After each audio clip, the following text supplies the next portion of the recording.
I grew up in a Ghanaian and Lebanese home, like you mentioned, which meant that yogurt was something that I was able to eat on a daily basis.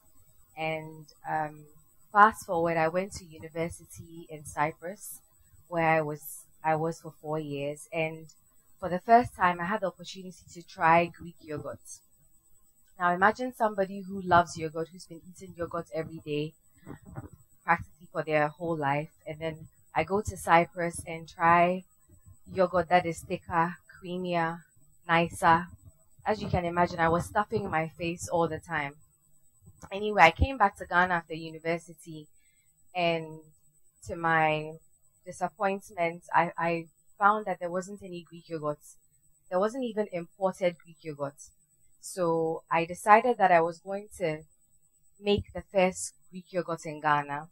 And I wanted to also open up a yogurt bar to be able to teach people about yogurt, encourage people to eat yogurt more regularly, because I understood that yogurt wasn't something that was part of the Ghanaian cuisine. World Health Organization also came out a couple of years back to state how Ghana's dairy intake is far lower than it's supposed to be. So with this idea, I started creating pilots at different fairs to test my idea. I came up with sweet creations and savory creations. Now, my sweet creations were basically Greek yogurt with different types of fruits and toppings like grated coconuts, granolas. And my savory creations were weird combinations like yogurt with rice, yogurt with chicken.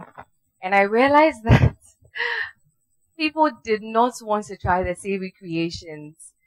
They were more open to trying the sweet creations. So after some time, I had to tell myself that, you know what, I need to make, I just need to stick to the sweet creations. People aren't ready for my savory creations.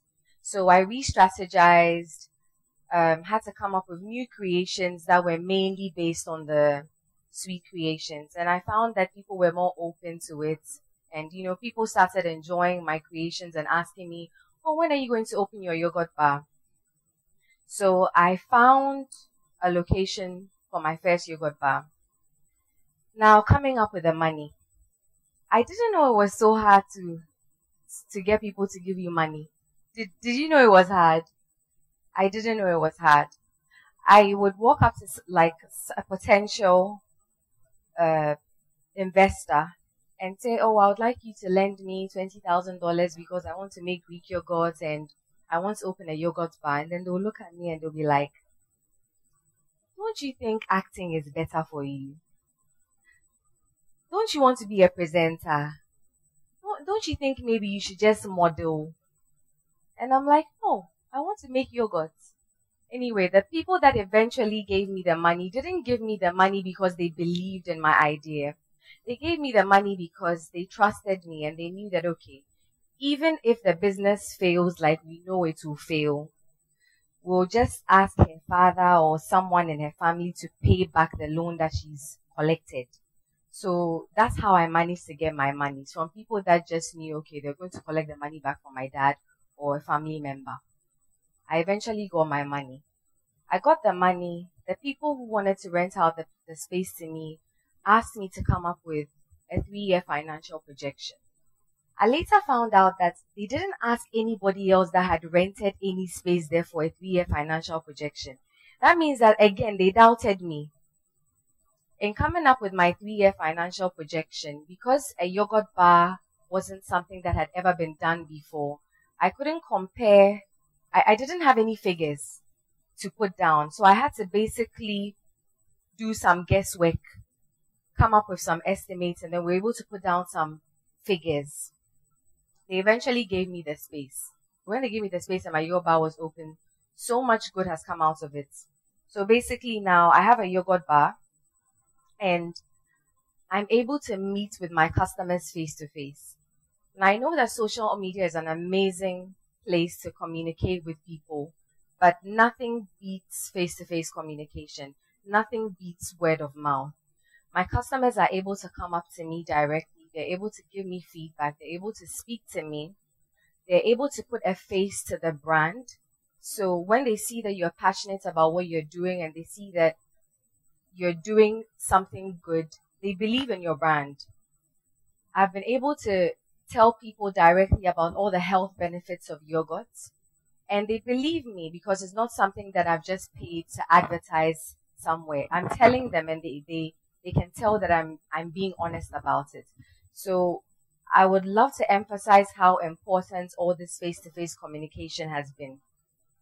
Now, without realizing, I've been able to create some sort of yogurt culture where there was a very small market that existed a couple of years ago. But now more and more people know about natural yogurt. More and more people are eating natural yogurt. Yogurt is becoming a staple in a lot of homes nowadays. And I feel like wherever sector you find yourself in, whatever you're doing, if you find a gap or you find something that's missing and you feel like you have what it takes to fill in that gap and you're passionate about it and you know that what you're going to bring is going to have a positive impact on people, is going to have a positive impact on society, go for it. I'm going to end with a story. Over 10 years ago, when I was in secondary school, I'm not going to mention the secondary school. I don't want to get in trouble.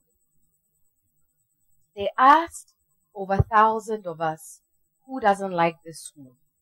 I was the only person that raised my hand. I don't think I was the only person that raised my hand because I was the only person that didn't like the school. I think I was the only person that raised my hand because I was the only one that was bold enough to raise my hand.